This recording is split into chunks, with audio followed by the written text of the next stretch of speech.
we begin the day with the politics of billionaire Elon Musk and why that may or may not matter to voters here in Germany. Next month, voters will go to the polls here, early elections, because the current left-of-center government collapsed. Now, polls show that the conservatives and the far-right AfD party are leading. And that brings us to Elon Musk. He has been very vocal on his platform X with his support for the AfD, saying it's the only party that can save Germany. He's also called for the current chancellor, Olaf Scholz, to resign. And tonight, he held a one-on-one conversation on X with the AfD's chancellor candidate, Alice Weidel. Now, at one point, there were 211,000 people listening in, and this is part of what they heard. Welcome, Alice. Thank you for joining Spaces. Thank you very much, Elon, for having me. It's a complete new situation for me. That I just can have a normal conversation and I'm not interrupted or negatively framed. Yeah. Do you know how long it takes, how many days it takes to get a business permit in Germany? Just guess.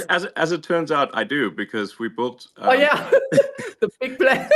we built a gigantic car factory near Berlin. Everyone can choose to cross our border to immigrate into our social security system and cannot be deported afterwards because they threw away their passports. Crazy. How insane is that? Well, it is very insane, but that's exactly what's happened in the US. There's a sort of, a sort of a far left agenda that's being pushed throughout Western civilization. All right, well, my first guest tonight says that it's undemocratic when the super rich, such as Elon Musk, intervene in political campaigns ahead of elections. And he says tonight's conversation between Alice Weidel and Elon Musk on X, it may have violated German campaign finance laws. I'm happy to welcome here at the big table in the studio, Aurel Eschmann. He's a campaigner for the NGO LobbyControl. Good to have you with us. So let me ask you, first things first, what we heard tonight, was it a violation of any German financing laws? Yeah, I mean, it is important to say that we don't think that the talk itself or the interview itself is a violation of campaign financing laws. If that were the case, then quite a lot of media activity would be in violation of the campaign laws. But the reach that Elon Musk creates on his own platform, artificially boosting and advertising for this talk with Alice Weidel, this we see as a party donation. So campaign advertising is what the talk may have been. Exactly, and campaign advertising in Germany is a party donation. Mm-hmm. The important part here is that X usually sells this kind of boost. So that's their main business, is actually to sell advertising to people. Well, how do you determine, though, when something goes from being just a conversation, freedom of speech, exchanging ideas, to becoming a political speech or political advertising? I mean, what's the threshold? Well, in this case, the content is not that central, although, I mean, a crucial point here is that Elon Musk said he wanted to help the AfD in the upcoming election, and not that he wanted to do media work and interview different candidates for the election. Mm-hmm. But this is only a part of it. The more important part is that the AfD got something for free here, mm-hmm. and that is the reach of Elon Musk. Everything that Elon Musk does on X gets artificial boosts. Everyone on this platform sees everything he does, no matter whether you follow it or not. Okay. And the AfD today got this for free. Yeah. Usually, this would have cost quite a lot for advertising. There were reportedly, I think, 150 European Union officials monitoring tonight's discussion.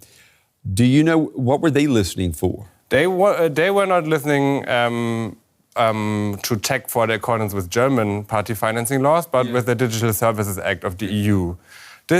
What's that? Just tell us, what were they worried about? This is a law which tries to bring these huge social media platforms back under democratic rules and establish certain thresholds or rules similar to what we have for media companies. Mm-hmm. And they were looking whether there is election influencing happening in the talk or whether there is active disinformation being spread through the talk. Do you think they were on high alert tonight, not because of Musk, but because of what Zuckerberg said earlier this week, that Facebook and Meta are getting out of the business of fact-checking on the platforms? Are they worried about, things being told that simply aren't true? Yeah, I mean, they're definitely worried. The EU is quite worried.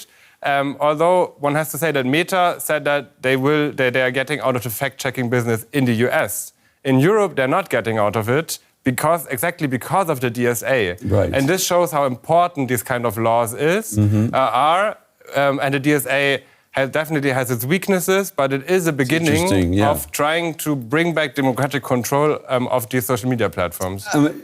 Germany has one of the most robust democracies in the world. Do you think that it is so vulnerable that we need to be concerned about a billionaire named Elon Musk giving a candidate a platform? I mean, 200,000 listeners in the whole scheme of things, not much, right? Yeah, we definitely have to be worried. The German system is quite vulnerable, particularly when it comes to party donations. There is no cap on party donations, and although party donations from outside of the EU are illegal, that is also why we see this party donation from Elon Musk as illegal, there are quite a lot of ways how you can circumvent it. And this talk today is only one part of Elon Musk's activities worldwide and in the EU. And here he's quite obviously pushing right-wing parties and really helping them to win elections. In the US, he was also quite crucial for the Trump win. That's right. And in UK, he said that he was going to donate $100 million to reform UK. If he were to do the same thing in Germany through some kind of circumvention scheme, the AfD would be financed for the next 20 years. Yeah, it sounds like the Americanization of German campaign politics, what you're describing there. Aurel Eschmann, good to have you in the studio. We appreciate your insights tonight. Thank you. Thank you very much. Well, there is growing concern here in Germany that Elon Musk is interfering in the campaign ahead of next month's nationwide elections. The billionaire has publicly endorsed the far-right Alternative for Germany party, and he has called on Chancellor Olaf Scholz to stand down. Now, Musk's X platform tonight hosted a conversation between the controversial owner and one of the AfD's leaders, Alice Weidel. She rejected comparisons being made of her party to the Nazis. And do you know what Adolf Hitler did? The first thing, he switched off free speech. Yes. So he controlled the media, and without that, he would have never been successful. Yes, exactly. Never been successful. Yes, But absolutely. this is what you do. Yeah, no, exactly. All right, I want to go now to our political correspondent, Simon Young. Simon, I know you were listening in on this. I saw at one point there were 211,000 people listening into this conversation. What's your take? Well, Brent, this conversation on X for sure has attracted a lot of media interest. And as you say, about 200,000 people listening in. And it was a pretty wide-ranging chat, I would say, with a lot of agreement. Alice Weidel, the AfD candidate for Chancellor, got off a lot of her points, attacking former Chancellor Angela Merkel, who she said had ruined the country by letting in large numbers of migrants and also by switching off Germany's nuclear power plants. Elon Musk, on his side, he repeated his statement that only the AfD, as he sees it, can save Germany. He also talked about what he called the woke mind virus. I think it's a phrase he's used quite a lot before. He also talked about peace in the Middle East and also about extending human civilization to Mars and beyond. So, as I say, pretty wide-ranging, a lot of agreement, some weird agreement, actually, in their analysis of Adolf Hitler. They both agreed that he was a left-wing figure, and Alice Weidel even called him a communist. So some unusual stuff in there, a few falsehoods and a lot of agreement. What about reactions from German politicians? Have we heard anything tonight? Well, I haven't seen anything directly yet on this, but what we do know is that there's quite a bit of nervousness, as you mentioned, around among the traditional parties, if you like, what Alice Weidel calls the uni party, saying that all the other political parties are more or less in the same boat. They try to exclude the AfD and the new ways of thinking that she says it brings. People are nervous about the AfD doing well in the upcoming election at the end of February, but also about the interventions by Elon Musk, the richest man in the world and the man who owns X and has a lot of influence and reach because of it. All right, our political correspondent Simon Young with the latest here in Berlin. Simon, thank you. Our coverage continues now. I'm joined by Marietje Schaake. She is a fellow at Stanford University. She's the author of The Tech Coup, How to Save Democracy from Silicon Valley, and she is also a former EU parliamentarian. Ms. Schaake, it's good to have you with us. I want to ask you, since you used to be in the EU Parliament, there were up to 150 EU officials listening in tonight to this talk between Musk and Weidel. What were they listening in for? What were they hoping to hear or fearing that they would hear? Well, that seems like a lot of officials, but I'm sure they were listening for possible violations of the law or just to get an impression of what the impact of Elon Musk's platform for the leader of the far-right party in Germany meant. What did you think of the conversation between Musk and Weidel tonight? Well, your correspondent just mentioned a wide-ranging conversation. I would call it all over the place. I thought it was a very awkward conversation with a lot of giggling, a lot of agreement. Anything from Mars and space travel was covered to, of course, attacks on established politicians and the media, which were entirely to be expected from both sides.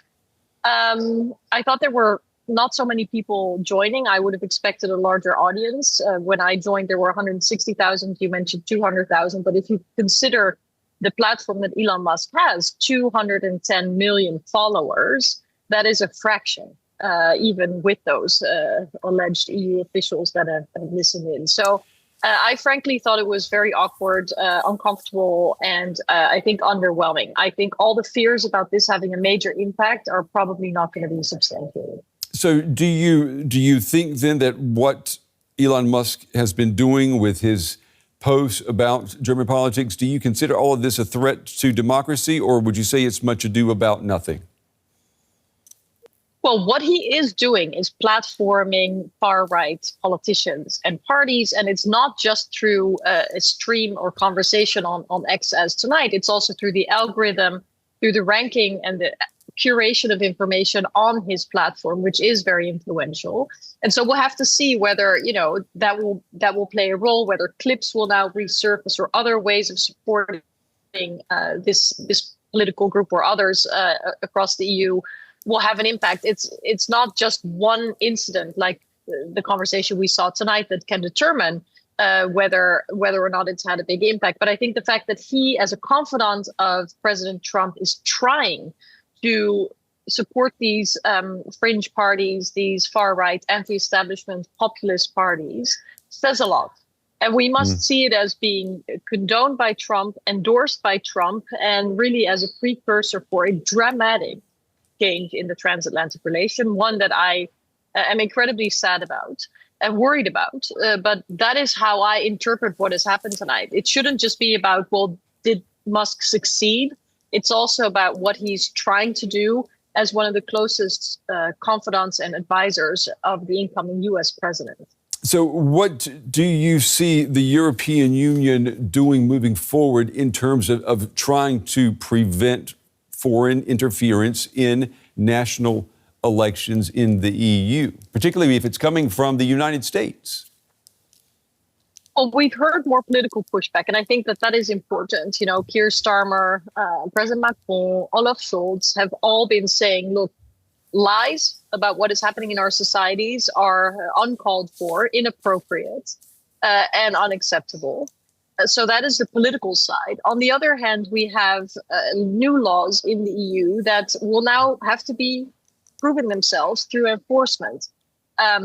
The Digital Services Act is the main law that is relevant here. It deals with the obligations of large tech platforms like X, but also, Facebook, YouTube, etc., in what it is that they ought to do to prevent harmful content on their platforms. It requires more transparency, and it looks at whether or not these companies present any systemic risk to democracy, for example, and what they do to mitigate that. So there are new obligations in place in the EU.